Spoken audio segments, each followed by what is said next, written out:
រដ្ឋបាលអត់មានប្រសិទ្ធភាពដេញឲ្យជ្រៅមែនទៅព្រោះវាគ្មានតលយៈភាពអំណាចគ្មានតលយៈភាពអំណាចហើយយើងអត់ទៅនាំគ្នាថាធ្វើម៉េចរដ្ឋាភិបាលមកអាណត្តិនេះបោះឆ្នោតអាណត្តិក្រោយអត់ខ្វល់នេះឯងចង់ធ្វើស្ពានធ្វើផ្លូវខ្ញុំអត់ខ្វល់ទាំងអស់ធ្វើម៉េចឲ្យតលយៈភាពអំណាចខ្ញុំអត់ខ្វល់បើប្រជាពលរដ្ឋនាំគ្នាស្បេតឲ្យត្រូវរឿងប៉ុណ្ណឹងណា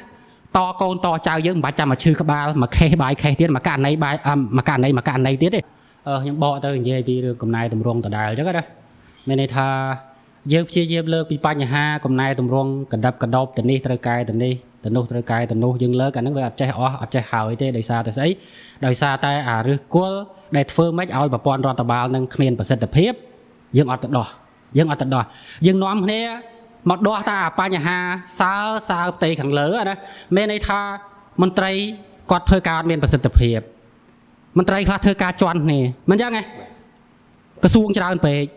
ការងារទាំងអស់ហ្នឹងទៅវាចេញជាលទ្ធផលដែលយើងឃើញអូនលើកមកមិញមកកំភ្លុះមិញណាហើយបញ្ហាយើងនិយាយផ្សេងទៀតរហូតដល់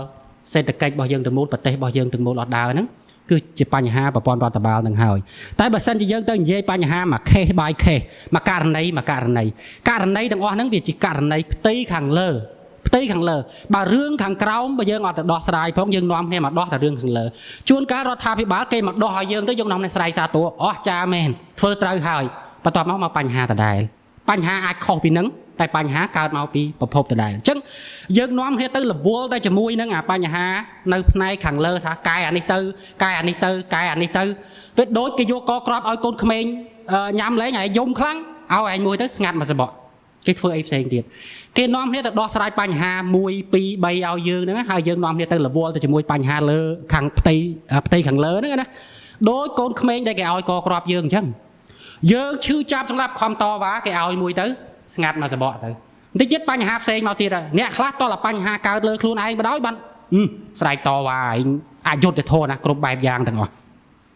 បញ្ហាហ្នឹងវានឹងកើតឲ្យមនុស្សគ្រប់គ្នាក្នុងសង្គមវាគ្រាន់តែមុននឹងឆាប់អញ្ចឹងបើយើងអាយុយើងរស់មិនតាន់ដល់ពេលហ្នឹងតិចតិចកូនចៅយើងវាមកដល់ដូចគ្នាបើសិនជាអាឫសគល់នៃបញ្ហាហ្នឹងយើងអត់ដោះស្រាយអញ្ចឹងដូចខ្ញុំបកទៅវិញអញ្ចឹងយើងទៅនាំគ្នាលើកថាពីបញ្ហានោះបញ្ហានេះហើយបញ្ហាទាំងអស់ហ្នឹងចេញមកពីប្រព័ន្ធរដ្ឋបាលតែស្អីគេជាឫសគល់ឲ្យប្រព័ន្ធរដ្ឋបាលនឹងវាអត់មានប្រសិទ្ធភាពយើងអត់នាំគ្នានិយាយទេដូចខ្ញុំនិយាយអញ្ចឹងប្រព័ន្ធរដ្ឋបាលអត់មានប្រសិទ្ធភាពដេញឲ្យជ្រៅមែនទៅព្រោះវាគ្មានតលយៈភាពអំណាចហើយយើងអត់ទៅនាំគ្នាថាធ្វើម៉េចរដ្ឋាភិបាលមកអាណត្តិនេះបោះឆ្នោតអាណត្តិក្រោយអត់ខ្វល់នេះឯងចង់ធ្វើស្ពានធ្វើផ្លូវខ្ញុំអត់ខ្វល់ទាំងអស់ធ្វើម៉េចឲ្យតលយៈភាពអំណាចខ្ញុំអត់ខ្វល់បើប្រជាពលរដ្ឋនាំគ្នាស្បេតឲ្យត្រូវរឿងប៉ុណ្ណឹងណាតកូនតចៅយើងមិនបាច់ចាំមកឈឺក្បាលមកខេះបាយខេះទៀតមកករណីទៀតទេតែឥឡូវជំនាន់យើងនាំគ្នារវល់មកករណីលើកតែមកករណីអស់ពីអានេះមួយអស់ពីផ្លូវទៅមន្ត្រីខិលខូចទៅអានេះទៅអានោះគ្រប់បែបយ៉ាងទាំងអស់ហ្នឹងដូចខ្ញុំនិយាយអញ្ចឹងជាស្កក្របគេដោះឲ្យយើងសប្បាយទៅអាណត្តិក្រោយជាប់ទៀតអត់មានសម្ពាធព្រោះអារបស់ដែលយកមកបញ្ញយយើងនេះវាស្រួលពេកគ្រាន់តែយើងចង់បានផ្លូវធ្វើបន្តិចទៅបានផ្លូវដើរធម្មតាទៀតអញ្ចឹងអត់មានសម្ពាធសោះអញ្ចឹងដូចខ្ញុំនិយាយអញ្ចឹងការផ្ដោតរបស់យើងវាគួរណាស់តែយើងទៅផ្ដោតស្អីគេដែលជាបាតក្រោមនៃបញ្ហាហ្នឹងបើគ្មានអ្នកដែលគាត់មានអំណាចលើសច្បាប់ទេណាអត់មានអំណាចលើសច្បាប់ទេនៅក្នុងក្រសួងមន្ទីរទាំងអស់ហ្នឹងគ្មានណាគេទៅហ៊ានដាក់កូនចៅខ្លួនឯងទេហ៊ានដាក់បាក់ពួកខ្លួនឯងទេហើយក៏គ្មានអ្នកទទួលសំណូកដើម្បីទិញមុខតំណែងតួនាទីដែរហើយបើបាត់ដល់អស់ហ្នឹងអ្នកដែលចូលមកក្នុងរដ្ឋាភិបាលក្នុងសម័យសមាហរណកម្មនឹងខ្ចាយទៅវិញឯងអ្នកដែលតជំនាន់គាត់ហើយខ្វះសមត្ថភាពនឹងខ្ចាយទៅវិញឯងព្រោះប្រព័ន្ធរដ្ឋបាលដែលល្អណាដែលមានប្រសិទ្ធភាពណាវាអត់អាចអនុញ្ញាតឲ្យអ្នកដែលគ្មានសមត្ថភាពទៅអង្គុយធ្វើការកន្លែងនឹងបានទេអញ្ចឹងខ្ញុំបកទៅវិញខ្ញុំអត់ឆ្លើយមកករណីទេខ្ញុំចង់ឆ្លើយចាក់ករណីជារួមហើយក៏ចង់ឲ្យប្រជាពលរដ្ឋយើងនេះពីអំណេះតទៅកុំនាំគ្នាបៀមស្កក្របទៀតកុំនាំគ្នាចាំតែគេបោះស្កក្របមកអៀងហើយដូចខ្ញុំនិយាយអញ្ចឹងនិយាយនេះយើងមិនចង់បានរដ្ឋាភិបាលណាថ្មីយើងចង់បានរដ្ឋាភិបាលដដែលហ្នឹងកាន់10ឆ្នាំ20ឆ្នាំ100ឆ្នាំទៀតក៏បានដែរតែយើងត្រូវការតលយៈភាពអំណាចវាតលយៈភាពអំណាចគ្មានបកពួកគ្មានគ្រួសារនិយមគ្មានអំពើពុករលួយទៅប្រព័ន្ធរដ្ឋបាលហ្នឹង វាធ្វើការហើយបើប្រព័ន្ធរដ្ឋបាលធ្វើការហើយយើងទៅឈឺចាប់អីជាមួយនឹងបញ្ហាមន្ត្រីមួយថ្ងៃគាត់មិនមែនទៅរាយការណ៍ទៅសួរចាំមើលថ្នាក់លើប្រជាមិនប្រជាទេគាត់មកគោះទ្វារយើងរាល់ថ្ងៃថាបងប្អូនប្រជាពលរដ្ឋទាំងអស់ឲ្យចង់ឲ្យខ្ញុំជួយអីមួយថ្ងៃគាត់មិនទៅដេកផ្ទះផងគាត់មិនរកពេលទៅរកស្រីផឹកស៊ីផងគាត់មួយថ្ងៃគាត់មកអង្គុយទៅមុខផ្ទះយើងថាអូនឯងចង់បានអីបងឯងចង់បានអីឲ្យខ្ញុំជួយដោះស្រាយដោយសារអីដោយសារតែប្រព័ន្ធរដ្ឋបាលហ្នឹងវាមានប្រសិទ្ធភាពហើយអ្នកដែលគ្មានសមត្ថភាពវាទៅអង្គុយអត់បានអញ្ចឹងសំណួរដោយខ្លីរបស់ខ្ញុំដំណោះស្រាយគ្រប់បញ្ហាទាំងអស់ហ្នឹងធ្វើឲ្យមានតលយៈភាពអំណាចមកវិញហើយតលយៈភាពអំណាចហ្នឹងដូចខ្ញុំនិយាយអញ្ចឹងទៅរុះរើគ្នានិយាយពីប្រព័ន្ធបោះឆ្នោតមកវិញបាទអរគុណគ្រូអញ្ចឹងឥឡូវយើងសួរថាធ្វើឲ្យតមានតលយៈភាពអំណាចប៉ុន្តែយើងសួរថាតើរបៀបធ្វើឲ្យមានតលយៈភាពអំណាចហ្នឹងគឺធ្វើដល់របៀបណាលោកគ្រូនិយាយមិញលោកគ្រូបាននិយាយថាការធ្វើនៅក្រុមក្រនោះវាដូចការបោះស្ករគ្រាប់ឲ្យហូបមកស្ករគ្រាប់មកហ្នឹងឆ្ងាញ់ហើយដល់ឃើញថាល្អយើងសារតថាល្អអាណត្តិក្រោយបោះទៅជាប់ទៀតប៉ុន្តែខ្ញុំសូមប្រៀបធៀបអាការកំណែតម្រង់ហ្នឹងដូចយើងបោះសម្រាមអញ្ចឹងជាធម្មជាតិបើយើងបោះសម្រាមពីក្រោមឡើងទៅលើប្រកាសជានៅតែសម្រាមដដែលជាទូទៅបើយើងចង់បោះសម្រាមឲ្យស្អាតយើងត្រូវធ្វើមកពីលើយើងបោះពីលើចុះដេញមកក្រោមចាអាការកំណែតម្រង់ហ្នឹងដូចគ្នាអញ្ចឹងណាយើងលោកគ្រូគឺថាយើងគួរតែធ្វើមកពីលើចុះក្រោមឬពីក្រោមឡើងលើតែបើធ្វើទៅធ្វើពីខាងលើមកចុះមកក្រោមអានេះខាងលើនោះវាធំពេកវាប្រព័ន្ធចាំងវិហាពិបាកវាយអញ្ចឹងយើងសួរថាធ្វើដោយរបៀបណាបាទឆ្លើយទៅនឹងសំណួរអូនសំណួរល្អមែនទែនហើយដើម្បីឆ្លើយតបជាមួយអ្វីដែលខ្ញុំបាននិយាយយើងសួរថាមួយណាមានប្រសិទ្ធភាពពីក្រោមឡើងលើយើងធ្វើជាង30ឆ្នាំមកហើយចាំបាច់សង្ស័យទេថាវាមានប្រសិទ្ធភាពឬមិនមានប្រសិទ្ធភាពព្រោះយើងធ្វើកន្លងមកគឺយើងដោះស្រាយរឿងស្កក្របហ្នឹងឬមួយ case by case ហ្នឹងមួយករណីហ្នឹងកន្លែងណាមានបញ្ហាប្រជាជនតវ៉ាខ្លាំងនាំគ្នាមន្ត្រីស្រុះក្បាលគ្នាទៅដោះស្រាយបញ្ហាហ្នឹងទៅកន្លែងដែលប្រជាជនអត់និយាយគិតមិនទៅចុះបើបញ្ហាខ្លះដែលធ្វើឡើងអត់មានភ័ស្តុតាងប្រជាជនអត់អាចប្រមូលភ័ស្តុតាងបានព្រោះមានករណីជាច្រើន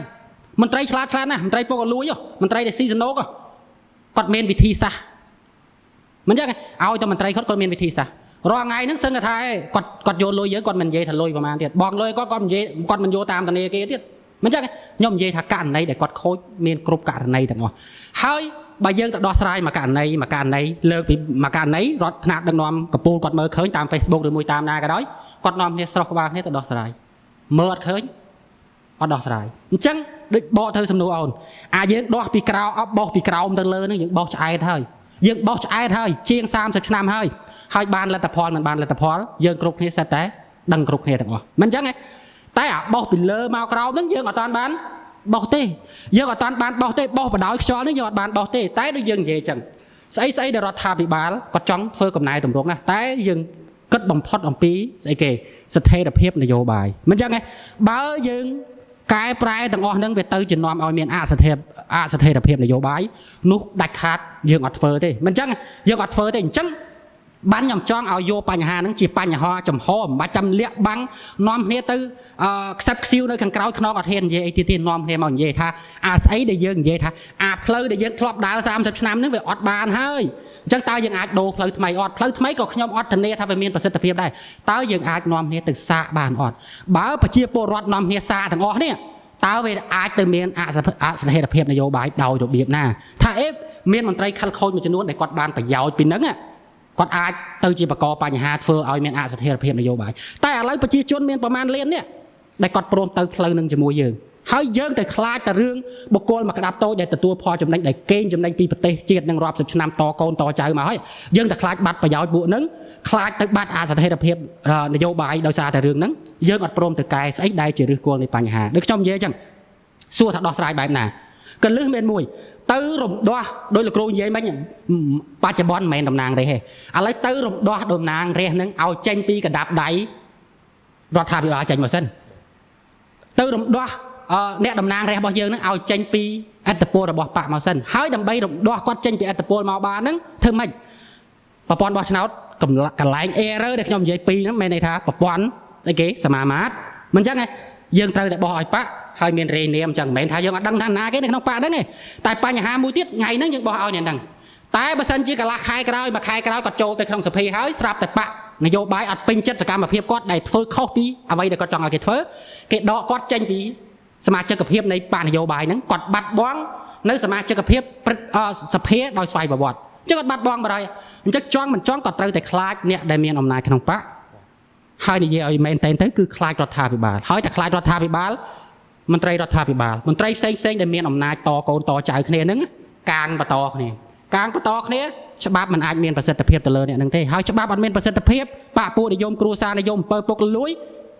ប្រព័ន្ធរដ្ឋបាលអត់មានប្រសិទ្ធភាពហើយប្រព័ន្ធរដ្ឋបាលអត់មានប្រសិទ្ធភាពយើងឃើញបញ្ហាទាំងអស់ហ្នឹងហើយអញ្ចឹងដូចខ្ញុំបកមកវិញកុំត្រេកអរជាមួយនឹងស្ករគ្រាប់ដោះស្រាយបញ្ហាបតនមែនហើយមានន័យថាយើងឈឺឧបមាថាយើងកើតជំងឺថ្លើមចុះចេញលមាស់ពេញខ្លួនយើងទៅនាំគ្នាព្យាបាលទៅលមាស់បាត់លមាស់ហើយយើងបានលមាស់យើងអំភើយើងអត់មានខ្វល់ជាមួយនឹងជំងឺថ្លើមទេដាក់ជំងឺឲ្យបាត់លមាស់ហើយត្រូវនាំគ្នាទៅផ្ដោតទៅលើជំងឺថ្លើមរបស់យើងវិញធ្វើម៉េចព្យាបាលជំងឺដែលជាឫសគល់នៃបញ្ហាទាំងអស់បាទអរគុណ